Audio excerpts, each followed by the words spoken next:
గౌరవనీయులు శాసనసభ స్పీకర్, ఇక్కడ శాసనసభ స్పీకర్ కాదు, నిజమైన శాసనసభ స్పీకర్ గౌరవనీయులు అయ్యన్న పాత్రుడు గారు, బాగా ఇక్కడ శాసనసభ స్పీకర్ ప్రో టర్మ్ కానీ శాసనసభ స్పీకర్ కూడా చాలా ఎఫెక్టివ్గా పనిచేశారు. మిమ్మల్ని చూస్తే చాలా ముచ్చటేస్తూ ఉంది. Wonderful work. అదే సమయంలో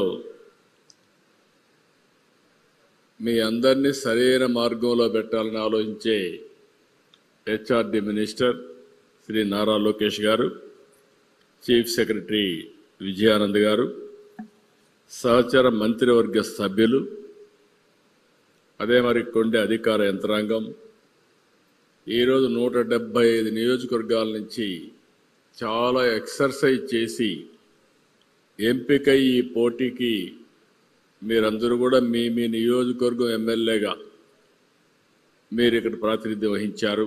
ఈ మాక్ అసెంబ్లీలో మిమ్మల్ని అందరినీ మనస్ఫూర్తిగా అభినందిస్తున్నా. మరొకసారి మిమ్మల్ని చూశాను, స్టూడెంట్ అసెంబ్లీ అదరగొట్టారు. మామూలుగా నేను అసెంబ్లీలో కూడా వాచ్ చేస్తూ ఉంటాను, మీరు మామూలుగా చెయ్యలేదు. మిమ్మల్ని చూస్తే ఇదే నేను ఎప్పుడూ కోరుకుంటాను. అసెంబ్లీ ఒక ఆదర్శంగా ఉండాలని కోరుకుంటాం. చాలాసార్లు మా ఎమ్మెల్యేలకైతే నేను శిక్షణా కార్యక్రమాలు కూడా పెట్టా, కానీ చాలా తక్కువ సమయంలో మీ యొక్క ప్రవర్తన, మీ యొక్క ఇది చూస్తే వండర్ఫుల్ పర్ఫార్మెన్స్. మరొక్కసారి మిమ్మల్ని అందరినీ మనస్ఫూర్తిగా అభినందిస్తున్నా. ఈ సంవత్సరం మనందరం కూడా ఇటీవల కాలంలో మన ప్రధానమంత్రి గారు ఈ యొక్క సంవిధాన్ దివస్ని జరుపుకోవాలని ఒక కార్యక్రమానికి పిలిపించాడు. జాతీయ రాజ్యాంగ దినోత్సవం. దీనికి ఎందుకంటే ఒక బాధ్యత రావాలి, ప్రతి ఒక్కరిలో ఒక చైతన్యం రావాలి, అవేర్నెస్ రావాలనే ఉద్దేశంతో ఈ కార్యక్రమానికి శ్రీకారం చుట్టారు. ఈ 1 గంటలోనే మనం చాలా విషయాలు మనం మాట్లాడుకున్నాం.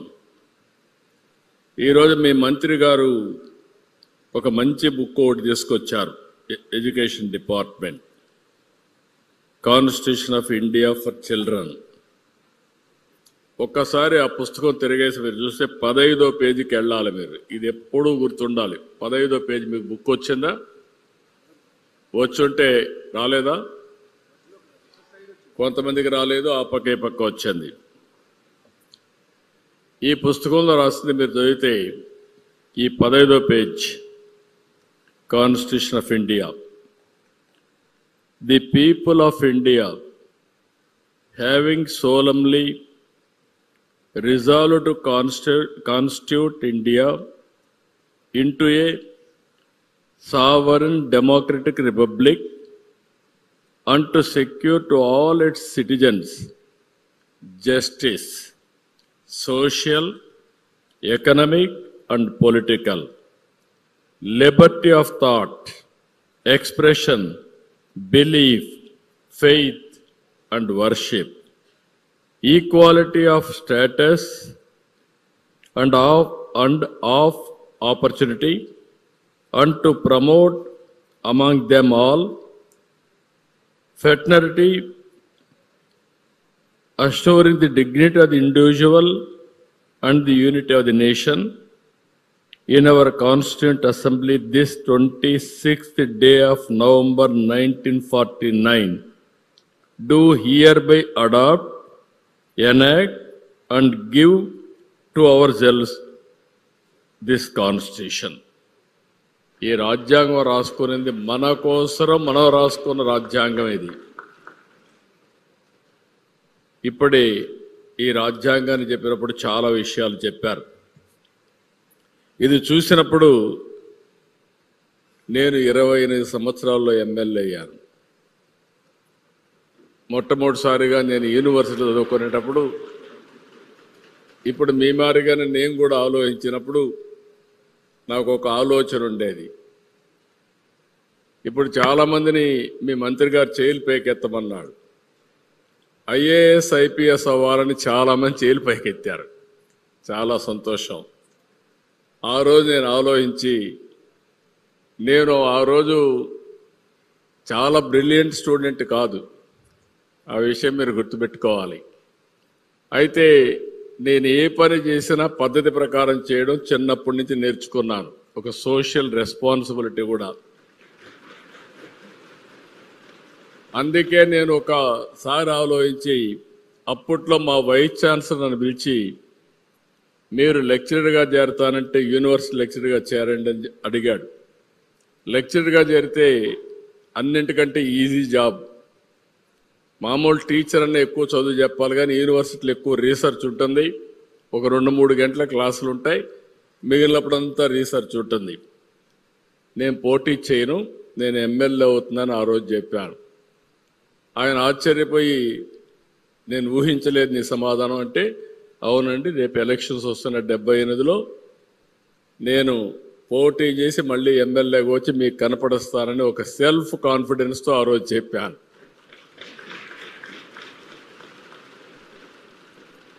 అక్కడి నుంచి ఒక ఆలోచన ఎందుకు వచ్చిందంటే, నేను ఎమ్మెల్యే కావాలంటే కాంపిటేటివ్ ఎగ్జామ్స్కి ప్రిపేర్ కావాలి. నేను ఎప్పుడూ స్టూడెంట్గా హ్యాపీగా తిరుగుతూ ఉండేవాడిని. 2nd ర్యాంక్ నాది క్లాస్లో కూడా. అయితే నేను ఆలోచించింది, నేను కానీ రాజకీయాలకు వస్తే ఐఏఎస్ ఆఫీసర్ని కంట్రోల్ చేసే శక్తి నాకు వస్తుందని చెప్పి నేను ఆలోచించాను. That was my vision. అయితే విజన్ ఉంటే సరిపోదు, మీరు గుర్తుపెట్టుకోవాలి పిల్లలందరూ. దాన్ని ఎగ్జిక్యూట్ చేయాలనే ఆలోచన మీకు రావాలి. నిరంతరం శ్రమ చేయాలి. అందుకే మీరు చూస్తే ప్రతి ఒక్కరికి సంక్షోభాలు రాకుండా ఉండవు.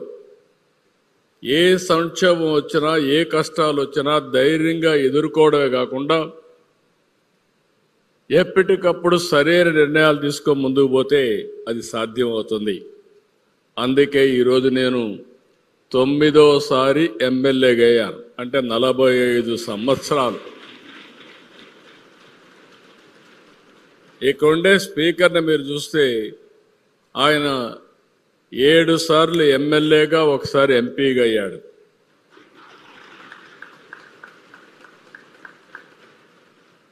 ఇంకొక పక్క నేను 30 సంవత్సరాల్లో మంత్రి అయ్యాను, 45 సంవత్సరాల్లో ముఖ్యమంత్రి అయ్యా, 4వసారి ముఖ్యమంత్రిగా పనిచేస్తున్నా.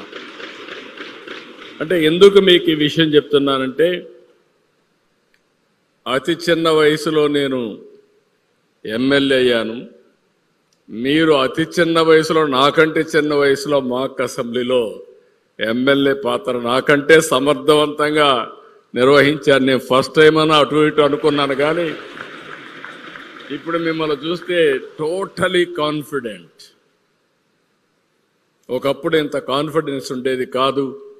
ఈరోజు అలాంటి ఒక నమ్మకం మీ అందరిలో కనపడుస్తూ ఉంది, ఆత్మవిశ్వాసం కనపడుస్తూ ఉంది. మా ఎమ్మెల్యేలు చాలామందిని చూశాను తడబడేవాళ్ళు, మీరు ఒక్కరు కూడా తడబడడం లేదు.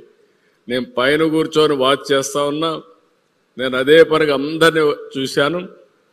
Wonderful performance. మీ కాన్ఫిడెన్స్కి మరొక్కసారి అభినందిస్తున్నా. మామూలు కాన్ఫిడెన్స్ కాదు ఇది. అయితే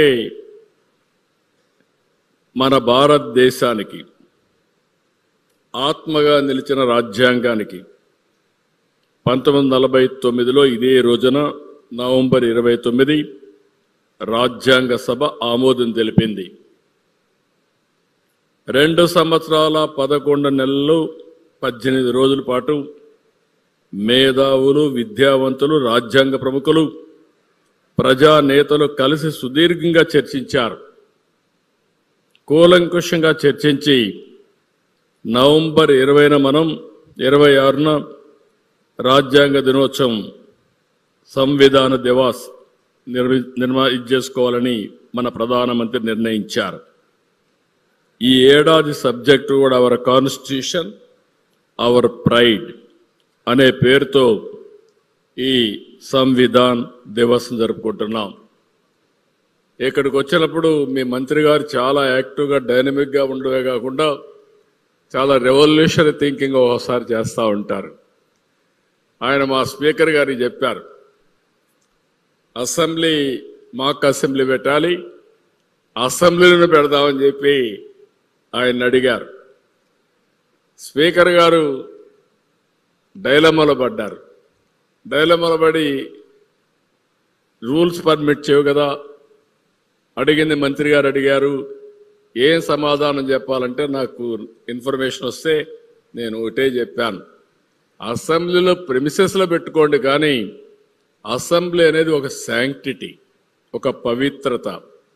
అక్కడ ఎమ్మెల్యేలుగా ఎంపికైతేనే ఆ రోల్ ప్లే చేయగలుగుతారు తప్ప ఇలాంటి మీటింగ్లు పెట్టకూడదని నేను చెప్పి అసెంబ్లీని మరిపించే విధంగా ఈరోజు సేమ్ సెటప్ వేసి మిమ్మల్ని అందరినీ ఎమ్మెల్యేలుగా ఇక్కడ చూస్తున్నానంటే చాలా గర్వపడుతున్నా. చాలా బాగా చేశారు. సెటప్ కూడా చాలా బాగా ఆర్గనైజ్ చేశారు. మేము ఏదో మీటింగ్ పెట్టి రూమ్లో పాస్ చేస్తే ఈ స్ఫూర్తి రాదు. ఇది ఒక స్ఫూర్తిని తీసుకురావడానికి, బాధ్యతను గుర్తుపెట్టుకోవడానికి మనం ఈ కార్యక్రమాన్ని నిర్వహిస్తున్న ఆ విషయం మీరు గుర్తుపెట్టుకోవాలి. మనం అందరం ఈ సందర్భంగా డాక్టర్ బిఆర్ అంబేద్కర్ గారి రాసినటువంటి రాజ్యాంగం అద్భుతంగా తీర్చిదిద్దారు. ఈరోజే నివాళులర్పించాం. నివాళులర్పించుకోవడమే కాకుండా భారతదేశ ప్రతిష్ట ఉన్నంత వరకు ఈ రాజ్యాంగం అంటే భారతదేశం మనుగడ సాధించినంత వరకు అంబేద్కర్ గారు శాశ్వతంగా ప్రజల గుండెల్లో ఉంటారు. దీంట్లో అనుమానమే లేదని చెప్పి కూడా మరొకసారి మీ అందరికీ విజ్ఞప్తి చేస్తున్నా. అనేక ఒడుదుడుకులు వచ్చాయి, అనేక ఛాలెంజెస్ ఫేస్ చేశాం, ఎమర్జెన్సీ లాంటి ఛాలెంజెస్ని ఫేస్ చేశాం. అయితే ఈరోజు రాజ్యాంగం మనుగడ సాధించగలిగిందంటే దానికి కారణం దాన్ని రాసిన విధానం అని చెప్పి కూడా నేను మీకు తెలియజేస్తున్నా. అయితే రాజ్యాంగం యొక్క గొప్పతనాన్ని ప్రతి పౌరుడికి అర్థమయ్యేట్టుగా చెప్పాల్సిన బాధ్యత, అందులో రాను రాను యంగ్స్టర్స్ చెప్పాల్సిన బాధ్యత మనందరిపైన ఉంది. ఇది ఒక పెద్ద ఆయుధం. అయితే అంబేద్కర్ గారు ఒక మాట చెప్పారు, ఈ విషయం కూడా మీరు గుర్తుపెట్టుకోవాలి. రాజ్యాంగం ఎంత గొప్పదైనా దాన్ని అమలు చేసేవారు మంచివారు కాకపోతే అది చెడు ఫలితాలను ఇస్తుంది. ఇది రాజ్యాంగం యొక్క లక్ష్యాలను నీరుగారుస్తుంది. అయితే రాజ్యాంగం అమలు చేసేవారు మంచివారైతే చెడు రాజ్యాంగమైనా మంచి ఫలితాలు ఇస్తుందని చెప్పి రాజ్యాంగాన్ని రాసినప్పుడే అంబేద్కర్ గారు చాలా స్పష్టంగా చెప్పారు. ఇంకొక పక్కన మీరు ఒకసారి ఆలోచిస్తే అంబేద్కర్ గారు ఒక మాట చెప్పారు, నేను మీ అందరికి కూడా ఒక ఆయుధాన్ని ఇస్తున్నాను, ఆ ఆయుధం ఓటు. ప్రపంచంలో చాలా ప్రజాస్వామ్యాలు ఉన్నాయి, కానీ భారతదేశంలో ప్రతి ఒక్కరికి ఓటిచ్చిన ఏకైక రాజ్యాంగం భారతదేశ రాజ్యాంగం అని చెప్పి కూడా నేను మీకు తెలియజేస్తున్నా. మీరు నెక్స్ట్ ఎలక్షన్స్కి అందరూ ఓటర్స్ అవుతారు. 18 సంవత్సరాలు అవుతారు, మీ అందరికి ఓటు హక్కు వస్తుంది. కొన్ని దేశాల్లో కొంతమంది బలహీన వర్గాలకు ఓటు ఇవ్వలేదు, తర్వాత పోరాటాలు చేసి ఓటు సంపాదించుకున్నారు. కొన్ని దేశాల్లో మహిళలకు ఓటు ఇవ్వలేదు, తర్వాత కాలక్రమేణా ఓటు హక్కు వచ్చే పరిస్థితి వచ్చింది. ఈరోజు సగం మంది ఎమ్మెల్యేలుగా ఇక్కడ మిమ్మల్ని చూస్తా ఉంటే మహిళలు ఉన్నారు. I'm very happy to see this. ఇప్పుడే మనం పార్లమెంట్లో మొన్న ఒక బిల్లు పాస్ అయింది. చట్టసభలో ఎప్పటి నుంచో మేము పోరాడుతూ ఉంటే 33% మహిళలకు రిజర్వేషన్లు కల్పించిన ఏకైక దేశం భారతదేశం. మళ్ళీ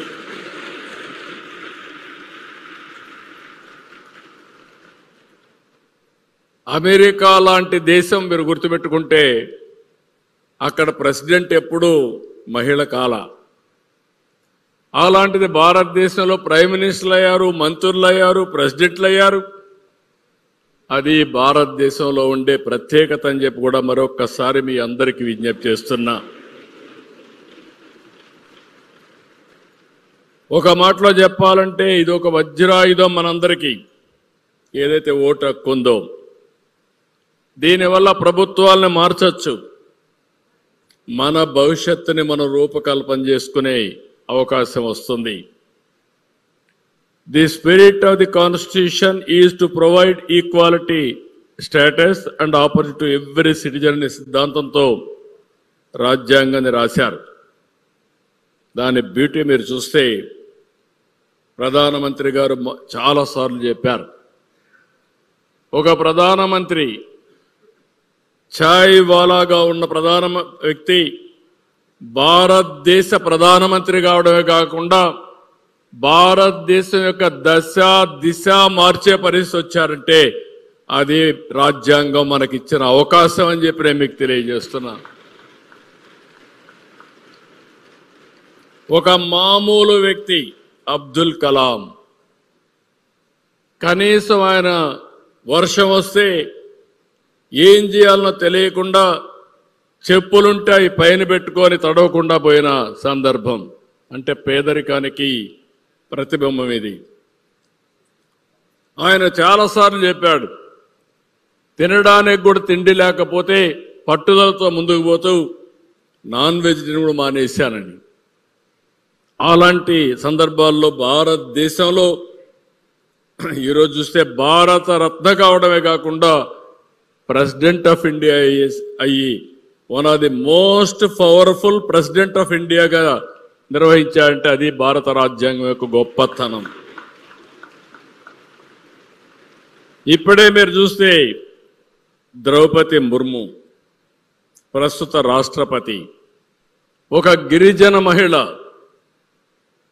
ఈరోజు భారతదేశం యొక్క ప్రెసిడెంట్ అయ్యే పరిస్థితి వచ్చింది. నేను కూడా ఒక సాధారణ కుటుంబంలో పుట్టి 4వసారి ముఖ్యమంత్రి అయ్యానంటే అది రాజ్యాంగం మనకందరికి ఇచ్చిన అవకాశం అని చెప్పి మరొక్కసారి మీ అందరికీ తెలియజేస్తున్నా. అయితే ఇక్కడ మనందరం ఒకటి గుర్తుపెట్టుకోవాలి, రాజ్యాంగం మనకు ప్రాథమిక హక్కులు ఇచ్చింది, అదే మరి ప్రాథమిక విధులను కూడా ఇచ్చింది, బాధ్యతలు కూడా ఇచ్చింది. చాలా మంది హక్కుల కోసం పోరాడతారు, కానీ బాధ్యత మాత్రం నిర్వహించబడ్డారు. అందుకనే బ్యాలెన్స్ కాకపోతే మనం అనుకున్న లక్ష్యాన్ని కూడా మనం నెరవేర్చుకోలేం. ఇంకొక పక్క మీరు గుర్తుపెట్టుకోవాల్సింది, దేశంలో ఏ ఒక్కరు కూడా రాజ్యాంగానికన్నా గొప్పవారు కాదు, అందరూ రాజ్యాంగానికి బద్దులై ఉండాల్సిందే. అందుకే ఈరోజు మన వ్యవస్థను మీరు గుర్తుపెట్టుకోవాల్సింది 4 పిల్లర్స్. ఒకటి రాజ్యాంగంలో లెజిస్లేచర్స్, ఢిల్లీ లెవెల్లో పార్లమెంట్ సభ్యులు ఉంటారు. పార్లమెంట్ సభ్యులు దేశంలో చట్టాలను చేస్తారు. రాష్ట్ర స్థాయిలో అసెంబ్లీ ఉంటుంది, ఇక్కడ మనం అందరం కూడా చట్టాలు చేస్తాం. దేశం చేసే చట్టాలు రాష్ట్రంలో చేసే చట్టాలు వేరేగా ఉంటాయి. ఇంకొక పక్కన గ్రామ స్థాయి ఏదైతే సెల్ఫ్ గవర్నెన్స్ కింద పంచాయతీలు ఉంటాయి. ఓసారి మీరు అందరూ అంటూ ఉంటారు పంచాయతీలు బెటరు అసెంబ్లీ కంటే అని, పార్లమెంట్ కంటే అని. అంటే ఈ మధ్య కాలంలో మనం ఒకసారి చూస్తే మనలో పోటీ ఎక్కువైపోయి పబ్లిసిటీ కోసం ఇప్పుడే ఈ పక్కుండే ప్రతిపక్షాలు చూశాను, వండర్ఫుల్గా చేశారు. ఓసారి బాధ్యత లేకుండా చేస్తే స్పీకర్ గారు ఏ విధంగా కంట్రోల్ చేయాలో చేశారు. ఇక్కడ మనందరం ఒకటే గుర్తుపెట్టుకోవాలి, వ్యక్తిగత ప్రయోజనాలతో మనం ఇక్కడ రాలేదు, వచ్చింది సమాజ హితం కోసం మనం ఎమ్మెల్యేలుగా ఎన్నిక ఇక్కడికి వస్తారు. అందులో మంత్రులు అవుతారు, ఎమ్మెల్యేలు ఉంటారు. కానీ సమాజ హితంకి వచ్చే వాళ్ళం వ్యక్తిగత కక్షల కోసం పోరాడవలసిన అవసరం లేదు. ఒకప్పుడు సిద్ధాంతాల పోరాటాలు ఉండేటివి, ఆ విషయం కూడా మీరు గుర్తుపెట్టుకోవాలి. సిద్ధాంతాల పోరాటం అంటే మన దేశంలో మీరు గుర్తుపెట్టుకోవాల్సింది, మనకు రాజ్యాంగం వస్తానే, మీరు చిన్నపిల్లలు కాబట్టి భవిష్యత్తులో మీకు అన్ని ఒక ఆలోచన వస్తుంది.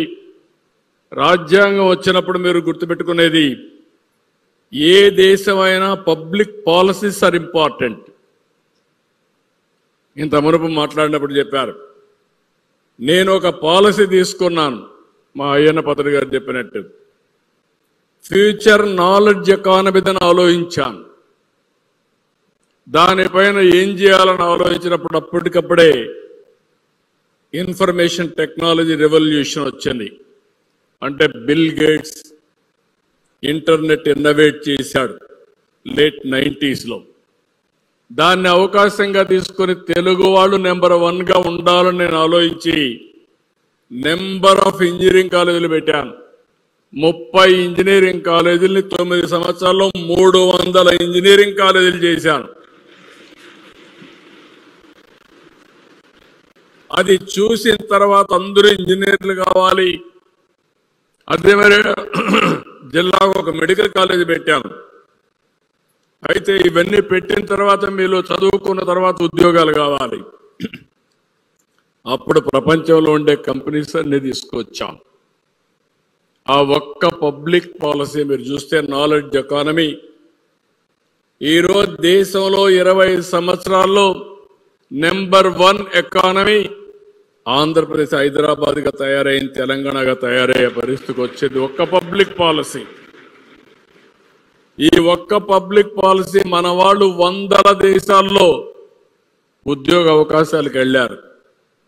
100 దేశాల్లో మీరు చూస్తే 25 ఏళ్లే అమెరికాలో ఉండే అమెరికన్స్ కంటే, బ్రిటన్లో ఉండే బ్రిటిష్ వాళ్ళ కంటే, స్విట్జర్లాండ్లో ఉండే ఆ దేశస్తుల కంటే తలసరి ఆదాయం హైయెస్ట్ వస్తా ఉందంటే అది నాలెడ్జ్ ఎకానమీకి ఉండే పవర్ అని చెప్పి మీ అందరికీ విజ్ఞప్తి చేస్తున్నా. 25 ఏళ్లకు మునుపు ఒక పాలసీ పెను ప్రభావం చూపించిందంటే మీరందరూ గుర్తుపెట్టుకోవాలి, చట్టసభల్లో ఎలాంటి పాలసీలు తేవడమే కాకుండా అమలు చేయాల్సిన బాధ్యత వ్యవస్థ పైన ఉంటుంది. మంత్రులు, ముఖ్యమంత్రి లేకుంటే దేశంలో ప్రధానమంత్రి, మంత్రులు దాన్ని సూపర్వైజ్ చేసే బాధ్యత ఉంటుంది. మారుతున్న కాలానికి అనుగుణంగా 106 సార్లు మనం రాజ్యాంగాన్ని మార్చుకున్నాం, అమెండ్మెంట్లు కూడా చేసుకున్నాం. కానీ దాని స్వరూపం మాత్రం ఎప్పుడూ మారలేదు, గుర్తుపెట్టుకోవాలి. ప్రాథమిక హక్కులకు బాధ్యత ఎక్కడ కూడా వైలేట్ కాలేదు. అదే మరి బాధ్యతలు విస్మరించినప్పుడు చెక్స్ అండ్ బ్యాలెన్సెస్ పెట్టాం. మీరు గుర్తుపెట్టుకోవాల్సింది, ఒక పక్క చట్టసభలు ఉన్నాయి, ఇంకో పక్క చేసిన చట్టాలని అమలు చేయడానికి ఇక్కడ అడిగితే అందరూ ఐఏఎస్ ఐపీఎస్ అవుతా ఉన్నారు. వాళ్ళందరూ అమలు చేసే బాధ్యత వాళ్ళపైన ఉంటుంది. అదే సమయంలో జ్యుడిషియరీ ఉంది. ఎక్కడైనా మనకు విరోధం వస్తే, డిఫరెన్స్ వస్తే, వైలేషన్స్ వస్తే రాజ్యాంగాన్ని నేరుగా జ్యుడిషియరీ కంట్రోల్ చేస్తుంది. జ్యుడిషియరీలో మీరు ఒక విషయం గుర్తుపెట్టుకోవాలి, మెజిస్ట్రేట్ కోర్టు నుంచి సుప్రీం కోర్టు వరకు అల్టిమేట్గా రాజ్యాంగాన్ని పరిరక్షించేది ప్రెసిడెంట్ అయితే, దానికి సుప్రీం కోర్టు అనేది అంతిమ నిర్ణయం తీసుకునేది సుప్రీం కోర్టు అని చెప్పి కూడా నేను మీకు తెలియజేస్తున్నా. ఆ విషయం మనం గుర్తుపెట్టుకోవాలి, మీ అందరికీ ఒక ఐడియా ఉండాలి. ఇంకొక పక్క మీడియా ఉంది, అనేక మార్పులు వచ్చేసాయి. ఒకప్పుడు ఆల్ ఇండియా రేడియో ఒకటే ఉండేది. ఎవరైనా అసెంబ్లీ సభ్యులు మాట్లాడితే, ఇప్పుడు మీరు మాట్లాడారు, మాక్ అసెంబ్లీ అయినా మీ పేర్లు రేపు సోషల్ మీడియాలో, ఎలక్ట్రానిక్ మీడియాలో మీ ఊరు, మీ స్కూల్లో ఉండే పిల్లలు కూడా ఎట్లా మాట్లాడారు అని చెప్పి, మా ఎమ్మెల్యే ఎట్లా మాట్లాడారు మాక్ అసెంబ్లీని చూశారు. రేపు పోతానే మీ అందరిని అభినందిస్తారు, శభాష్ బ్రహ్మాండంగా మాట్లాడారని చెప్పి. అలాంటి ఎలక్ట్రానిక్ మీడియా వచ్చిన తర్వాత సోషల్ మీడియా వచ్చింది. ఇప్పుడు సోషల్ మీడియాకు అద్దు అదుపు లేకుండా పోయింది. ప్రతి ఒక్కడు సోషల్ మీడియాలో పోస్టులు పెట్టేస్తారు. వ్యక్తిగత హననం కూడా చేసే పరిస్థితికి వస్తుంది. క్యారెక్టర్ అసాసినేషన్ చేస్తున్నారు. ఆడబిడ్డల పైన పోస్టులు పెట్టడం మామూలు కూడా కాదు, చాలా భయంకరంగా. నూకుడు ఫొటోస్ కూడా పెట్టేసే పరిస్థితి వస్తుంది. అవి కూడా మార్పుడవి. ఇలాంటివన్నీ వచ్చినప్పుడు దానిపైన కూడా మీరు చర్చించి ఏం చేయాలనో మీరు మాట్లాడే పరిస్థితికి వచ్చారు. ఇక్కడ ఒక విషయం గుర్తుపెట్టుకోవాలి. మనకు స్వాతంత్రం వచ్చినప్పుడు మీరు చూస్తే మన దేశంలో భిన్న కులాలు ఉన్నాయి, మతాలు ఉన్నాయి, ప్రాంతాలు ఉన్నాయి, భాషలు ఉన్నాయి, విభిన్న సంస్కృతులు ఉన్నాయి, జాతులు ఉన్నాయి. ఇప్పటికి కూడా ఏజెన్సీ ఏరియాలో ఉండే గిరిజనులు చాలా వెనుకబడి ఉన్నారు. అలాంటివన్నీ చూసి ఆనాటి బ్రిటిష్ ప్రధాని విన్స్టన్ చర్చిల్ ఒక మాట అంటాడు, ఇండియా ఎప్పటికీ బాగుపడదు, వీళ్ళకి మేము స్వాతంత్రం ఇచ్చినా బాగుపడదని చెప్పి అవగాహన చేసే పరిస్థితికి వచ్చాడు. అలాంటి అవహేళన చేసిన ఆనాటి ప్రధానమంత్రిని చూస్తే ఈరోజు భారతదేశం మన రాజ్యాంగ ఫలితం 4వ అతిపెద్ద ఎకానమీగా తయారైంది. బ్రిటిష్ను కూడా దాటేశాం. అంటే మనకు అవకాశాలు లేక కాదు, తెలివి లేక కాదు, వనరు లేక కాదు, 200 సంవత్సరాలు బానిసత్వంతో బతికాం, పరదేశ పాలనతో బతికాం. ఈ విషయం మీరు గుర్తుపెట్టుకోవాలి. పిల్లలంతా మీరు ఏమనుకుంటారంటే ఫ్రీగా వచ్చేసారు కాబట్టి యాస్పిరేషన్స్ అన్నీ ఉంటాయి కాబట్టి మాట్లాడుకుంటున్నాం. కానీ ఒకప్పుడు ప్రపంచంలోనే అగ్రదేశంగా ఉన్న భారతదేశం 200 సంవత్సరాలు బానిసత్వంతో కడాన ఇక్కడ మీరు చూస్తే మన దేశ సంపద అంతా కూడా తీసుకెళ్లిపోయారు. ఇక్కడే కోహినూరు వజ్రం దొరికింది. ఆ కోహినూరు వజ్రం ఆ రోజు నిజాంకి ఇచ్చారు. నిజాం బ్రిటిష్ వాళ్ళకి ఇచ్చేశాడు. అంటే మన సంపద ఏ విధంగా పోయిందనే ఉదాహరణలు ఇవన్నీ. కానీ ఈరోజు చూస్తే ప్రధానమంత్రి గారిని మనం ఒక్కసారి ఆలోచిస్తే, నేను ఒక మాట చెప్పాను ముందుగా, ఈ దేశానికి వచ్చినటువంటి అనేక సార్లు మొట్టమొదటిసారిగా మనం సోషలిస్టిక్ ఎకానమీకి వెళ్ళాం. దాంతో 47 నుంచి 91 వరకు ఇండియా అంటే ప్రపంచం అంతా చిన్న చూపు చూశారు. మొట్టమొదటిసారిగా 1991లో పివి నరసింహరావు గారు తెలుగు బిడ్డ, ఈ రాష్ట్రంలో పుట్టిన వ్యక్తి ఎకనామిక్ రిఫార్మ్స్కి నాంది పలికాడు. అది పెద్ద గేమ్ చేంజర్గా భారతదేశానికి వచ్చింది. అక్కడి నుంచి మీరు చదువుకున్న మీ భవిష్యత్తు బ్రహ్మాండమైన భవిష్యత్తు వచ్చే పరిస్థితికి వచ్చింది. అక్కడి నుంచి మీరు ఒకసారి ఆలోచిస్తే ఈరోజు మన ప్రధానమంత్రి గారు వచ్చిన తర్వాత నరేంద్ర మోడీ గారు వచ్చిన తర్వాత మీరు చూస్తే 11 ఏళ్లలో 11వ ఆర్థిక వ్యవస్థ 4వ ఆర్థిక వ్యవస్థ కింద వచ్చింది. నెక్స్ట్ ఇయర్కి 3వ ఆర్థిక వ్యవస్థగా తయారవుతాం. 38కి 2వ ఆర్థిక వ్యవస్థగా తయారవుతాం. 47కి 100 సంవత్సరాల స్వాతంత్రం వచ్చే సందర్భంగా నెంబర్ 1 ఎకానమీ అంటే దానికి చిరునామా భారతదేశం. 100 సంవత్సరాల కంటే ముందు బానిసత్వం, 100 సంవత్సరాల తర్వాత ప్రపంచంలో అగ్రరాజ్యంగా భారతదేశం ఉంటుంది. మీరు రాసి పెట్టుకోండి. ఎన్నో ఏళ్లు కాదు ఇవి, 25, 47.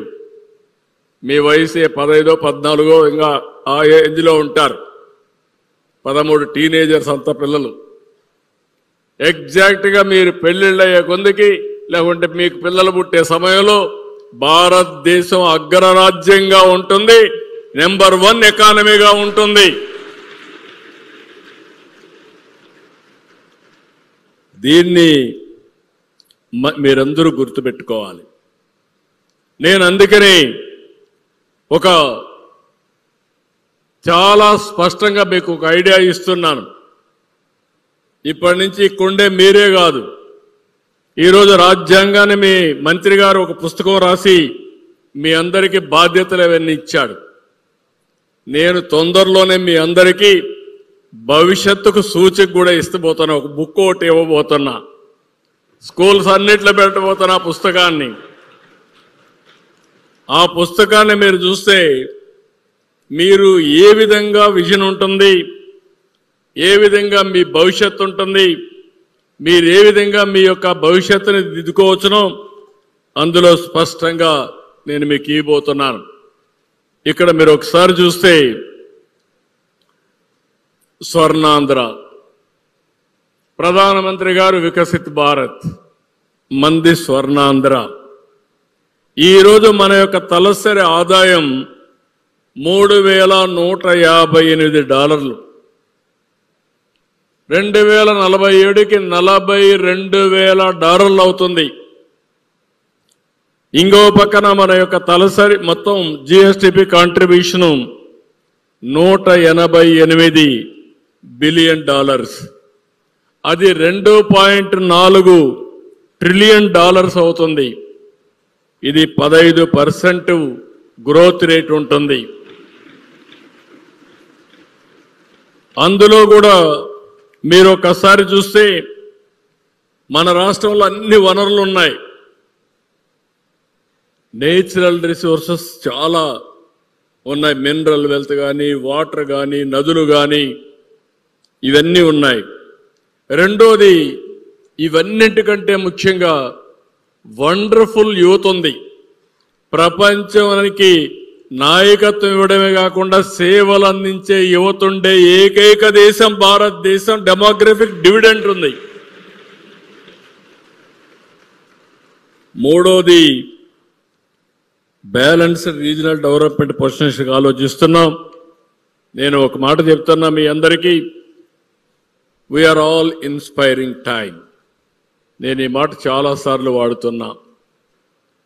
పిల్లలు కూడా ఒకవేళ నీకు ఏదైనా డౌట్ వచ్చి క్వశ్చన్ ఏదైనా ఉంటే చాట్ జీపీటీని అడిగితే, ఏఐని అడిగితే ఆటోమేటిక్గా సమాధానం ఇచ్చే పరిస్థితి వస్తుంది. ఇప్పుడు ఒకసారి ఆలోచిస్తే మీ టీచర్ దగ్గరికి పోతేనే ఒకప్పుడు సమాధానం, ఇప్పుడు కూడా టీచర్ కావాలి.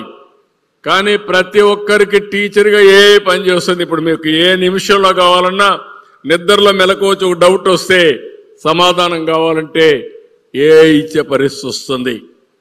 అందుకే మీరందరూ గుర్తుపెట్టుకోవాలి, మన జనాభా 5.8 కోట్లు అవుతుంది. ఇప్పుడు 5.3లో ఉన్నాం.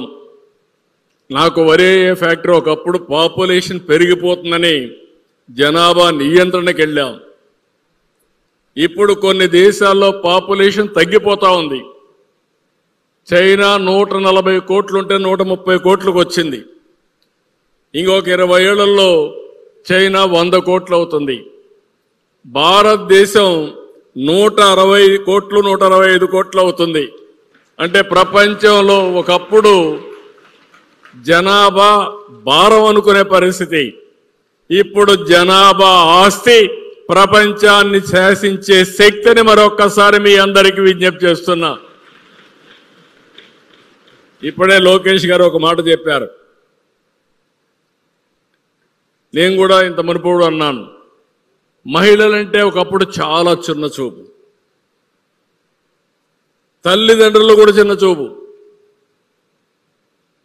మొట్టమొదటిసారిగా మహిళలకు న్యాయం జరగాలని ఆలోచించింది మన రాష్ట్రంలో ఎన్టీ రామారావు గారు ఆలోచించి ఆస్తిలో సమాన హక్కు ఇచ్చిన మొదటి రాష్ట్రం, మొదటి వ్యక్తి ఎన్టీ రామారావు గారు. మీరు ఎవరిని అడగాలని పని లేదు, అది మీ హక్కు. మీ తల్లిదండ్రులు సంపాదించిన ఆస్తిలో మీ తమ్ముడితో అన్నతో సమానంగా ఉండే హక్కు మీ పిల్లలకుంది. అది ఇచ్చింది ఎన్టీ రామారావు గారు అని చెప్పి నేను మీకు తెలియజేస్తున్నా. రెండోది, మొట్టమొదటిసారిగా యూనివర్సిటీ పెట్టాడు. మహిళా యూనివర్సిటీ పెట్టి మహిళలు చదువుకోవాలని పెట్టాడు. దాంతో మీలో ఒక ఆలోచన వచ్చింది. తర్వాత నేను వచ్చిన తర్వాత ఇప్పుడు డాక్రా సంఘాలు ఉన్నాయి, మీరు చూసుంటారు. ఆ డాక్రా సంఘాలు పెట్టి మామూలు ఆడబిడ్డ కూడా ఎక్స్ట్రాడినరీ ఆడబిడ్డగా తయారు కావచ్చని నిరూపించడానికి డాక్రా సంఘాలు పెట్టా. ఈరోజు అనేక వ్యవస్థలు పోయినాయి కానీ డాక్రా సంఘాలు చాలా బాగా పనిచేస్తున్నాయి. అట్ వన్ స్టేజ్ మీరు చూస్తే ఆడబిడ్డల్ని పుట్టితేనే భారం అనుకునే తల్లిదండ్రులు ఉండేవాళ్ళు. ఒకప్పుడు మగపిల్లలు పుట్టలేదని చెప్పి బాధపడి ఆడబిడ్డలైతే అబార్షన్లు కూడా చేసేవాళ్ళు. ఆ సమయంలో నేను ఆలోచించి ఆడబిడ్డల కోసం బాలికల సంరక్షణ పథకం 5,000 రూపాయలు బ్యాంక్ అకౌంట్ వేశాను. ప్రతి ఒక్క ఆడబిడ్డకి 5,000 రూపాయలు బ్యాంక్ అకౌంట్ వేశాను. కొంతమంది పెళ్లిళ్ళు చేయలేమంటే అది కాదని నేను ఆ రోజుట్లోనే ఆడబిడ్డలందరికీ కూడా మ్యారేజ్ కోసం ఆర్థిక సహాయం చేశాం. ఇంకొక పక్కన మీరు ఆలోచిస్తే మేము తీసుకున్న నిర్ణయం ఆడపిల్లల్ని సమానంగా చదివించాలని కాలేజీల్లో అదే సమయంలో ఉద్యోగాల్లో 33% రిజర్వేషన్లు ఆడపిల్లలకు తీసుకొచ్చాం. అందరూ అన్నారు ఆడపిల్లలకు 33% ఇస్తే మెరిట్లో ఒక 30% ఇస్తారు, అప్పుడు 50 కంటే మించిపోతారు. మేమేమవుతాను అడిగితే బ్యాక్లాగ్ ఉంది, ఎన్నో ఏళ్ల సంవత్సరాలుగా ఆడపిల్లలు చదువుకోవడం లేదు, దీంతో వాళ్ళు ఇంకా బాగా చదువుకుంటారంటే ఇటీవల నేను చూశాను చాలా మంది ఆడపిల్లలతో మగపిల్లలతో మాట్లాడుతున్న పెళ్లి అయిన తర్వాత ఇద్దరు కూడా ఐటీ చదువుకొని ఉద్యోగాలు చేసిన వాళ్ళు ఉన్నారు. ఇద్దరు ఆదాయం ఎంత వస్తుందని అడుగుతున్నాను.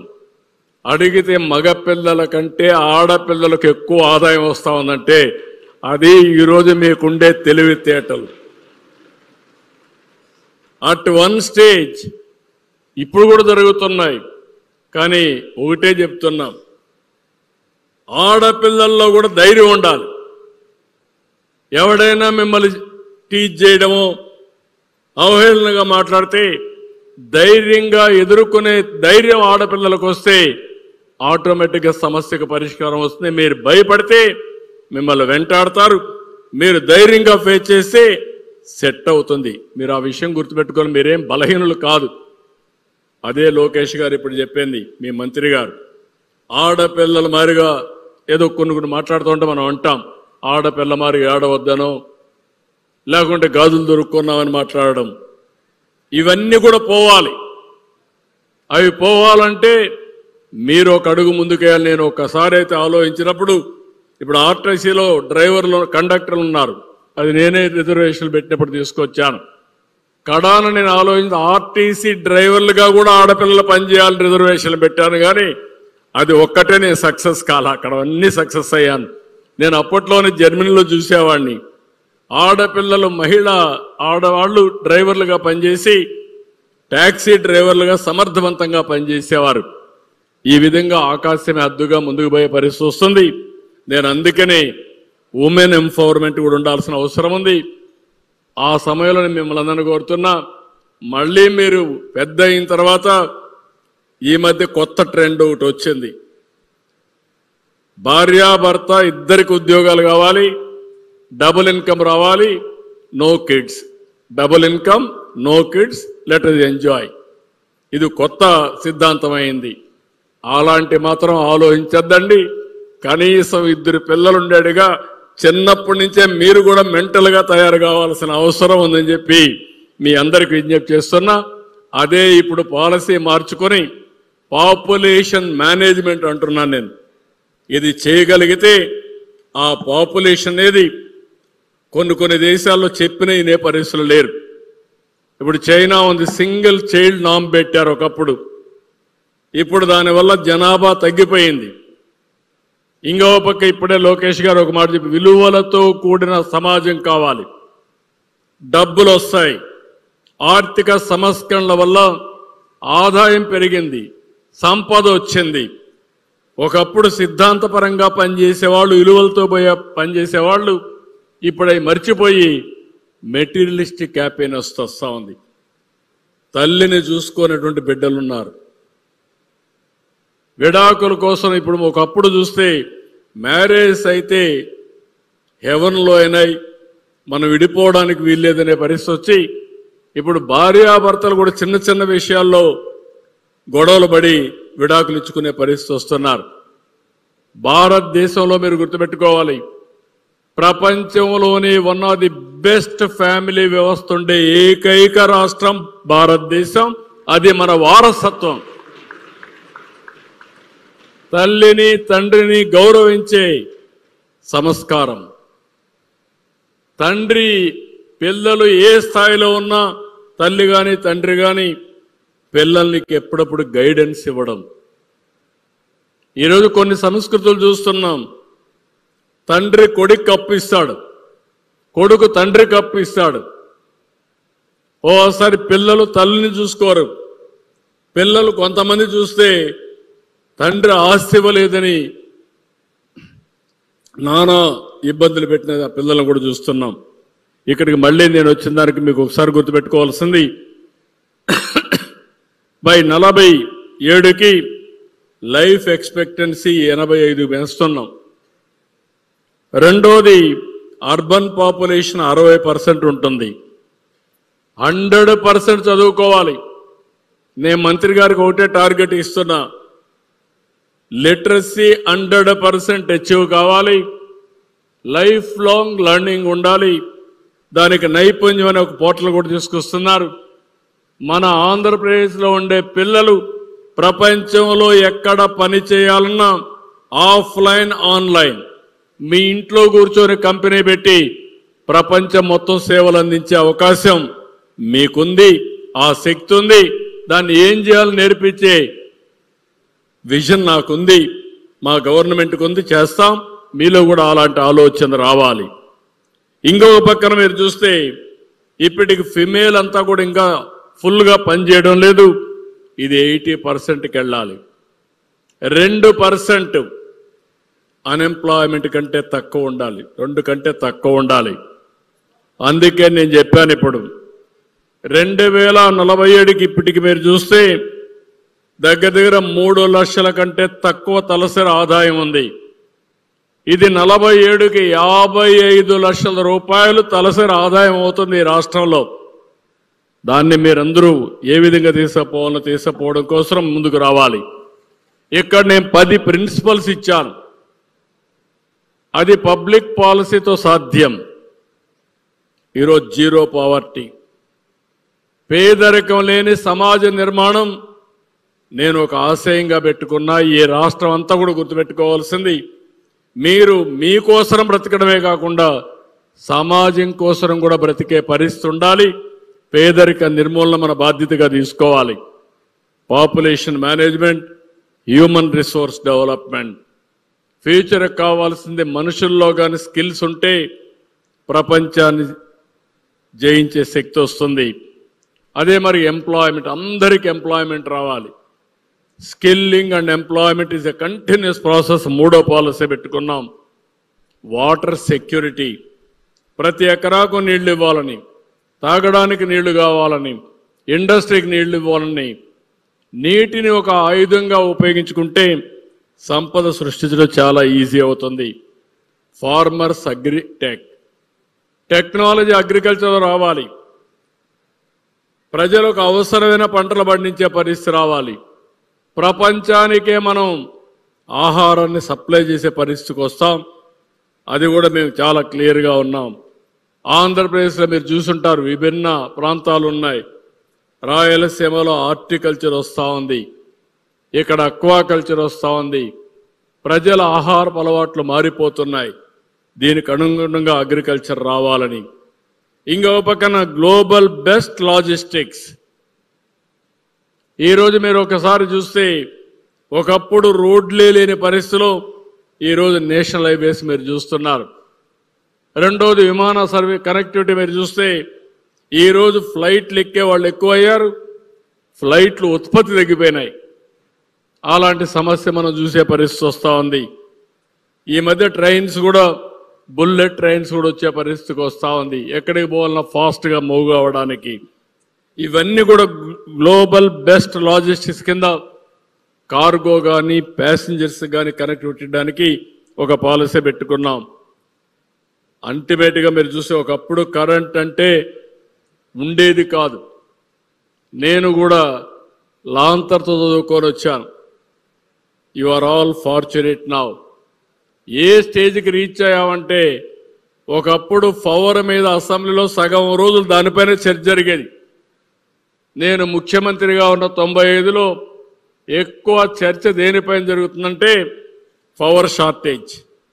పొలాలు ఎండిపోయినాయి, ఇండ్లకు కరెంట్ రావడం లేదు, మీరేం చేస్తున్నారని ఇప్పుడు మీరు అడిగిన క్వశ్చన్స్ అని ఆ రోజు అడిగేవాళ్ళు. ఒకరోజు అసెంబ్లీ అడ్జర్న్ అయిపోయింది, ప్రతిపక్షాలంతా పట్టుబట్టి పంటలు ఎండిపోయినాయి, మీరేదో మాట్లాడుతున్నారు, ఇది కుదరదంటే నేనే హెలికాప్టర్ వేసుకొని అసెంబ్లీ వాయిదా వేసి పోయి చూసొచ్చి మళ్ళా సమాధానం చెప్పిన రోజులవి. దాని మీదనే 99లో పవర్ సెక్టర్ రిఫార్మ్స్ తీసుకొచ్చా. ఈరోజు మీరు చూస్తే 2004కు పవర్ సర్ప్లస్కి వచ్చాం. అక్కడి నుంచి మన ఇంటి పైన మనం కరెంటు తయారు చేసుకునే పరిస్థితికి వచ్చాం. సోలార్ ద్వారా గాలితో కరెంటు చేసుకునే పరిస్థితికి వచ్చాం. జలాశయాల్లో పంపుడు స్టోరేజ్ వచ్చింది. మీ ఊర్లోనే ఒక చిన్న బ్యాటరీ పెట్టుకుంటే కరెంటు మీరే ఉత్పత్తి చేసింది అక్కడనే స్టోరేజ్ చేసి ఏదైతే సోలార్ విండ్ లేకపోతే దాన్ని వాడుకునే పరిస్థితికి వచ్చాం. కాస్ట్ తగ్గే పరిస్థితికి వచ్చింది. అందుకే cost optimization energy and fuel పెట్టాను. మన ప్రోడక్ట్స్ ఉన్నాయి. ఎందుకు ఈ మాట మీతో మాట్లాడుతున్నానంటే this is the age in మీకు అందరికీ. చదువు మీద పుస్తకాలు చదువుకోవడం కాదు, నాలెడ్జ్ని అప్లికేషన్. చదువుకున్న చదువుని అప్లికేషన్ మీరు ఆలోచించాలి. సమాజంలో చాలా సమస్యలు చూస్తూ ఉంటారు. ఆ సమస్యలు చూసినప్పుడు ఇన్నోవేటివ్గా ఆలోచించి ఆ సమస్యను పరిష్కారం చేసే బాధ్యత మీరు తీసుకోవాల్సిన అవసరం ఉంది. అప్పుడే జీవితంలో అనుకున్నది మీరు సాధిస్తారు. ఇటీవల నేను ఒక స్టూడెంట్ చూశాను. అతను మామూలుగా ఇంట్లో వాళ్ళ మదర్ని వాళ్ళని వాచ్ చేశాడు. మీకు అందరికి కామన్ ఇది. ఒక స్టవ్ ఉంటుంది, వెలిగిస్తాం, దాని మీద పాలు పెడతాం, పాలు కాగినప్పుడు పొంగిపోతుంది.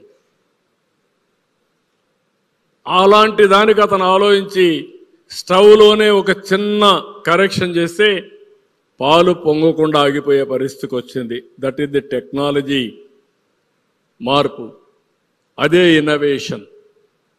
అలాంటి ఇన్నోవేషన్స్ యంగ్స్టర్స్ మీరందరూ ఆలోచించాలని స్కూల్లో ఉన్నప్పుడు డిఫరెంట్గా ఆలోచించి ఇన్నోవేటివ్ థింకింగ్కి వచ్చి ఇన్నోవేషన్స్కి వస్తే ఈరోజు నేను ఒక పెద్ద ఎక్సర్సైజ్ చేశాం. Ratan Tata innovation hub. దాని కింద హబ్ అండ్ స్పోక్ మోడల్. ప్రతి నియోజకవర్గంలో ఎంఎస్ఎంఈ పార్క్. మీకు ఎవరికైనా మంచి ఆలోచనలు వస్తే ఆ ఆలోచనలు అమలు చేసే అవకాశం ఈ ప్రభుత్వం తీసుకుంటాం. దాన్ని అమలు చేసే బాధ్యత కూడా తీసుకొని మళ్ళీ దానివల్ల మీరు పైకి వచ్చే అవకాశం ఉంటుంది. ఇవన్నీ ఎందుకు చెప్తున్నానంటే చాలా వరకు మీకు ఇంకొక పక్కన మీరు చూస్తే ఈరోజు వాట్సాప్ అమెరికాలో తయారు చేసి మనం వాడే వాట్సాప్కి అంతా డబ్బులు మనం కడుతున్నాం. డబ్బులు ఎక్కడికి పోతున్నా అమెరికాకు పోయే పరిస్థితి వస్తున్నాయి. ఈరోజు మనం వాడే ప్రోడక్ట్స్ అన్ని విదేశాల్లో తయారు చేసిన ప్రోడక్ట్స్ మనం వాడుతున్నాం. దానికి వాళ్ళకి ప్రీమియం కడుతున్నాం.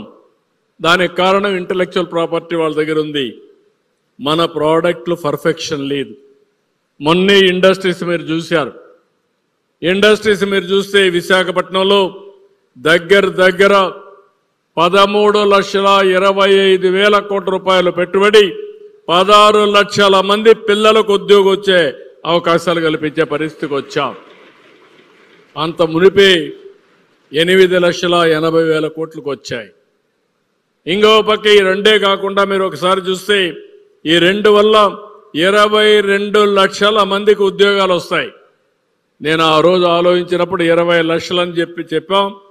ఈరోజు 20 లక్షల ఉద్యోగాలు ఇచ్చే బాధ్యత ప్రభుత్వాన్ని. కడాన లోకేష్ గారి కృషితో గూగుల్ దేశంలో ఎప్పుడూ రాని పెద్ద ఇన్వెస్ట్మెంట్ $15 బిలియన్ మన రాష్ట్రానికి వస్తా ఉందంటే డేటా సెంటర్, ఆర్టిఫిషియల్ ఇంటెలిజెన్స్. మీ అందరినీ పిల్లల్ని ఒకటే కోరుతున్నాం.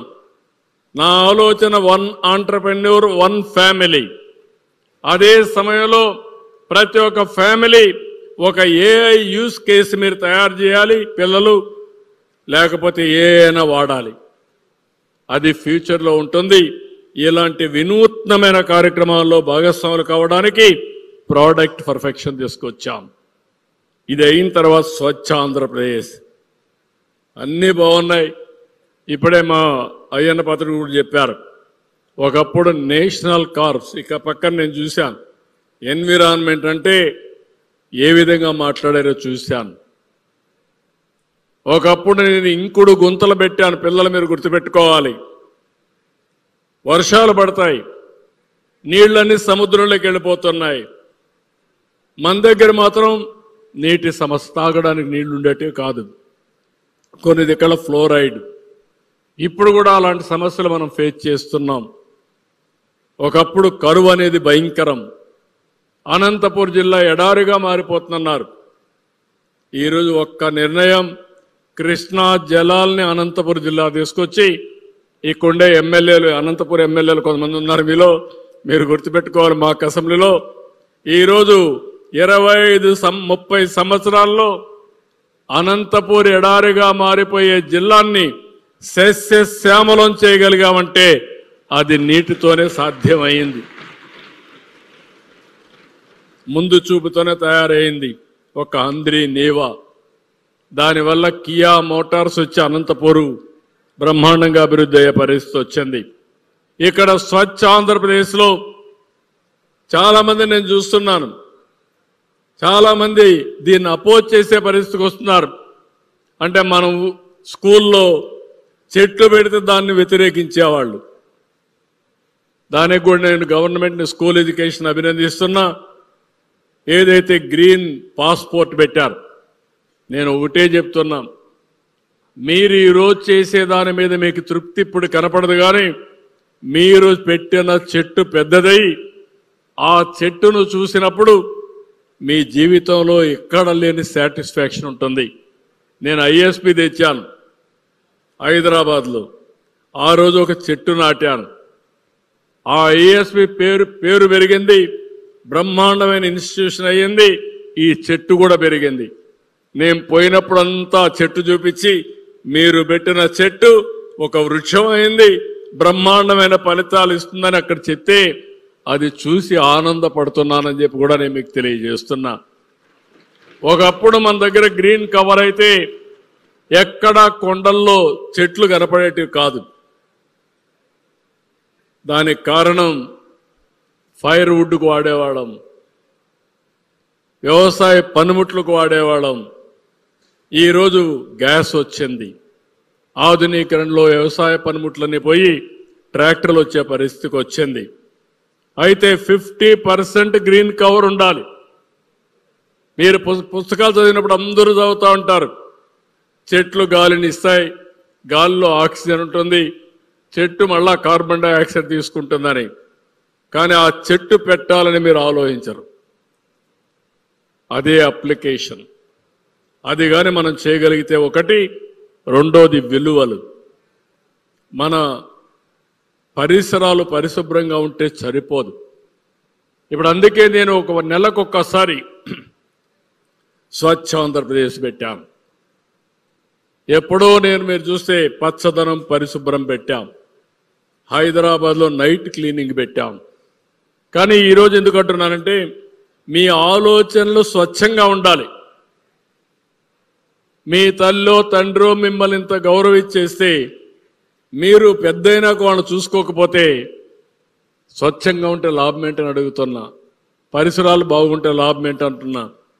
అందుకే నాకు ఆలోచన వచ్చినప్పుడు చాగంటి కోటేశ్వరరావు గారిని అడిగాను, మా పిల్లల్లో విలువలు నేర్పించండి, కడవన్నీ నేను నేర్పించగలుగుతాను, మీలాంటి వాళ్ళు విలువలు కూడా నేర్పించగలిగితే చాలా ఫలితాలు ఉంటాయని అడిగితే స్వచ్ఛందంగా వచ్చి ఇప్పుడు విలువలు నేర్పించడానికి ఆయన ముందుకు వచ్చారు.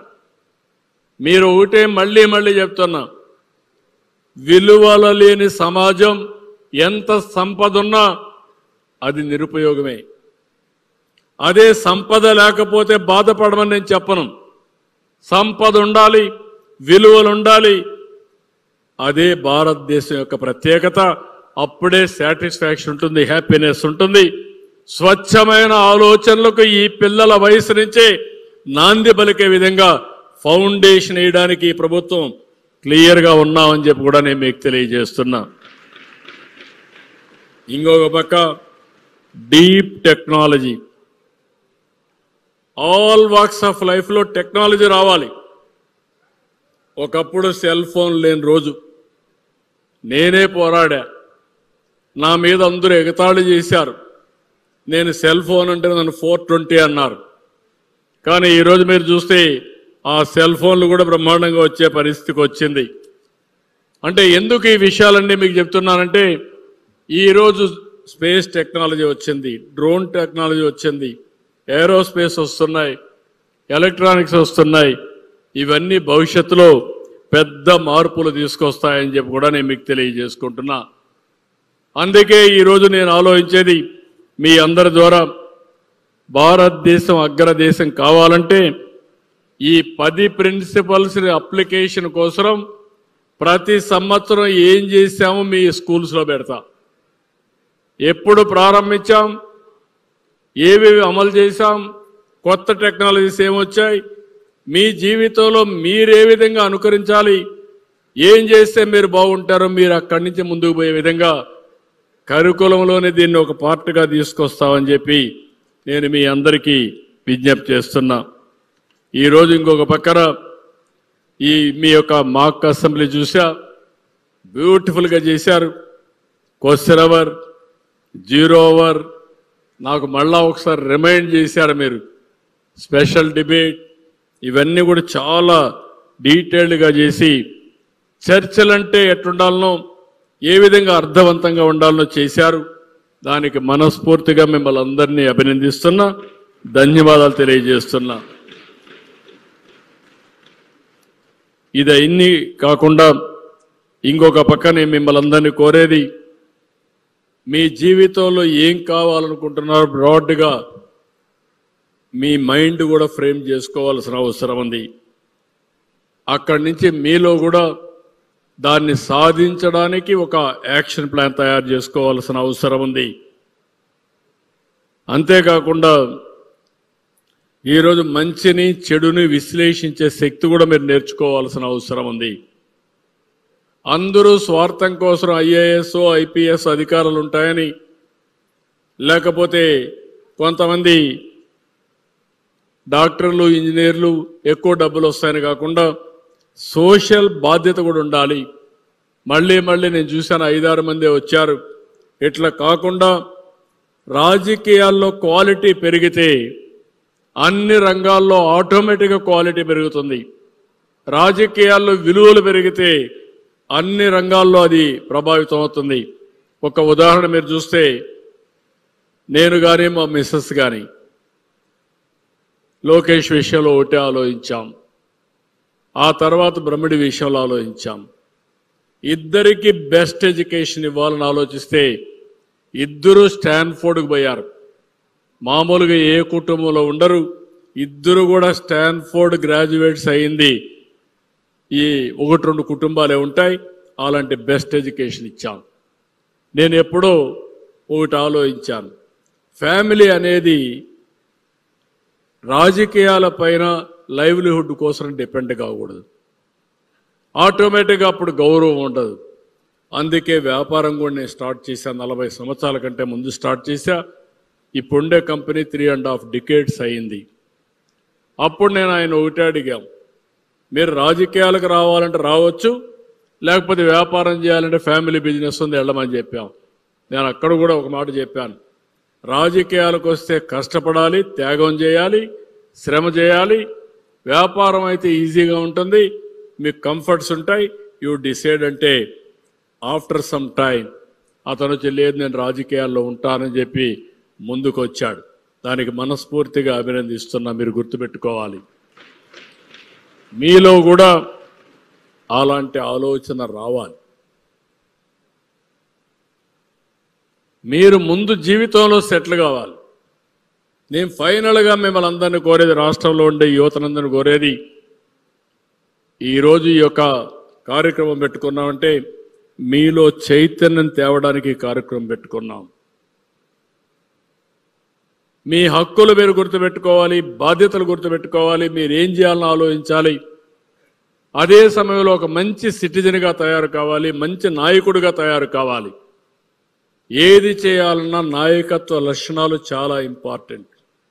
ఈరోజు అన్నీ ఉన్నాయి మన దగ్గర, అది కూడా గుర్తుపెట్టుకోండి. దాన్ని అమలు చేసే నాయకుడు కావాలి. టెక్నాలజీ కావాలి, టెక్నాలజీ ఉంది. అవకాశాలు కావాలంటే బోలెడన్ని అవకాశాలు ఉన్నాయి. దీనికి నాలెడ్జ్ మీ అందరూ చదువుకుంటున్నారు, అది కూడా ఉంది. కానీ అన్నీ వచ్చిన తర్వాత ఇవి అమలు చేసే నాయకత్వ లక్షణాలు మీరు పెంచుకోగలిగితే, లీడర్షిప్ క్వాలిటీస్ మీరు పెంచుకుంటే మీరు బ్రహ్మాండంగా రాణించే పరిస్థితి వస్తుంది. మీరందరూ కూడా మాకేం సంబంధం లేని రాజకీయాలు వదిలిపెడితే, రాజకీయాల్లో మొత్తం క్రిమినల్స్ అయితే మీ భవిష్యత్తు జీరో అవుతుంది. ఈ విషయం కూడా మనందరం గుర్తుపెట్టుకోవాల్సిన అవసరం ఉంది. అందుకనే ప్రతి ఒక్కరికి ఒక పిలుపు ఇస్తున్నా. మీ జీవితాల్లో మీరు గుర్తుపెట్టుకోవాల్సింది, ఒక పర్పస్ కోసం మీరు బ్రతకగలిగితే, ఆ పర్పస్ కోసం బ్రతికిన వాళ్ళందరూ కూడా ఏ పని చేసినా కష్టం అనిపించదు. నేను ఉదయం లేచినప్పటి నుంచి రాత్రి వరకు పనిచేసిన, మళ్ళా నెక్స్ట్ డే పనిచేసిన ఫెటిక్ రాదంటే దానికి కారణం నా ఆలోచన ఒకటే, నేను ఒక పని చేయాలి, దీనికోసం నేను బ్రతకాలి, ఈ పేరు రావాలని ఆలోచిస్తాం. అదేవిధంగా ప్రధానమంత్రి గారిని కూడా చూస్తే ఒక పర్పస్ కోసం పనిచేస్తున్నాడు కాబట్టి విసుగు విరామం లేకుండా పనిచేసే అవకాశం ఉంది. మీలో కూడా స్ఫూర్తి రావాలని చెప్పి మనస్ఫూర్తిగా కోరుకుంటూ, మరొక్కసారి మీ అందరికీ అభినందనలు తెలియజేసుకుంటూ, మిమ్మల్ని చూసిన పిల్లలందరిలో కూడా ఈ స్ఫూర్తి రావాలి. ఆ స్ఫూర్తికి ఇది నాంది పలకాలని చెప్పి మరొక్కసారి ఆశిస్తూ అందరికీ నమస్కారాలు. జై హింద్, జై భారత్ మాత, జై తెలుగు తల్లి.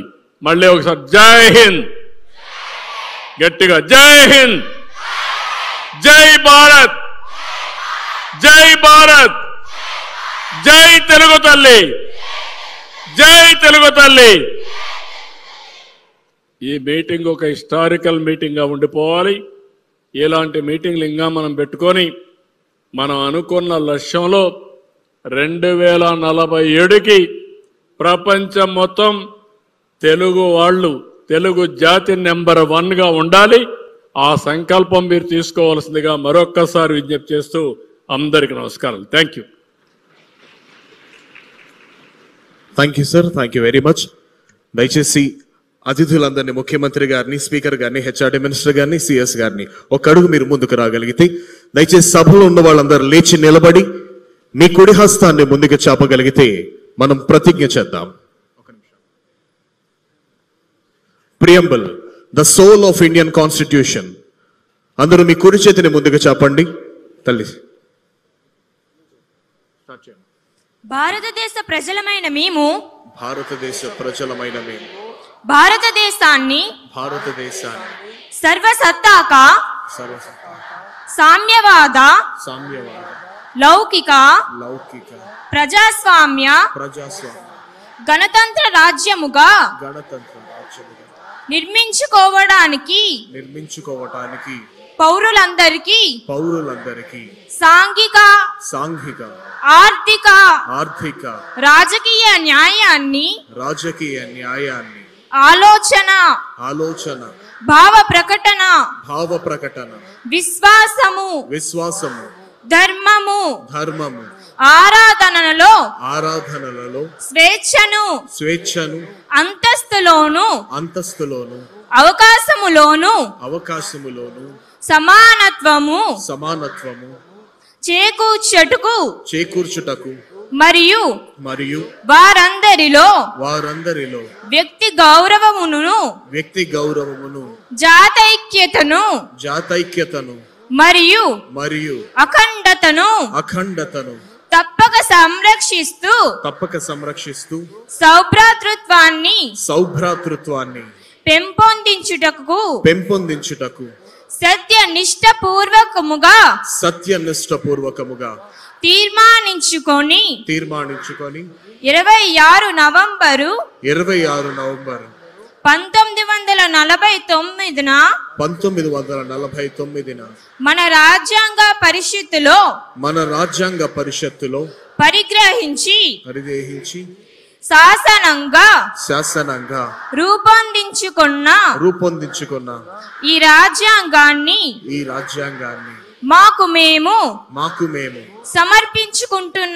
సమర్పించుకుంటున్నాము. ధన్యవాదాలు.